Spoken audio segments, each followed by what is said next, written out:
பெரிய மலைக்குப் பின் ஒரு கிராமம். அங்கே எல்லோரும் பேசிக் கொண்டிருக்கும் ஒரு ரகசியம் இருந்தது. அந்த பள்ளிவாசல் மலைக்குள் ஒரு வாழும் பேய் இருக்கிறது. அந்த மலைக்கு அடியில் தங்கம் போல் ஒளி பரவும் ஒரு குகை. ஒரு நாள் 10 வயது சிறுவன் கீர்த்தி தன் தம்பி நத்தியைக் கண்டுபிடிக்க அந்த குகைக்குள் சென்றான். நத்தை காலை பள்ளிக்குச் சென்றது. ஆனால் வீடு திரும்பவில்லை. குகை உள்ளே நெருப்பின் வாசனை. சுவற்றில் வளைந்து படர்ந்த பழமையான ஓவியங்கள். கீர்த்தி குரல். நத்தை எங்கே? ஒரு மெதுவான சுவாசம். நீ ஒருவனே இல்லை.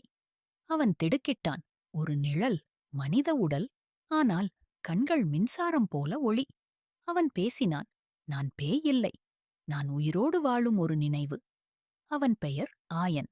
பல வருடங்களுக்கு முன் இந்த குகையை பாதுகாக்க வந்த போர்வீரன். சுழற்றப்பட்ட சாபம் அவன் மரணிக்கவில்லை. உயிரோடும் இறப்போடும் நடுவில் சிக்கினான். உன் தம்பி ஆயன் தனது கையை உயர்த்தினான். பின்னால் ஒரு கல் கதவு திறந்து நத்தை இருந்தது. அவன் பயமாயிருந்தாலும் பத்திரமாக. நான் குழந்தைகளுக்கு தீங்கு செய்ய மாட்டேன், ஆயன் சொன்னான். என் கடமை. இந்த மலைமொத்த கிராமத்தை பாதுகாக்க வேண்டும். கீர்த்தி ஆச்சரியப்பட்டான். அப்பா, எல்லோரும் உன்னை பேய் என்று பயப்படுகிறார்கள். ஆயன் சிரித்தான். மக்கள் புரியாததை பயப்படுவார்கள். ஆனால் ஒரு நாள் உண்மை அவர்களுக்குத் தெரியும்.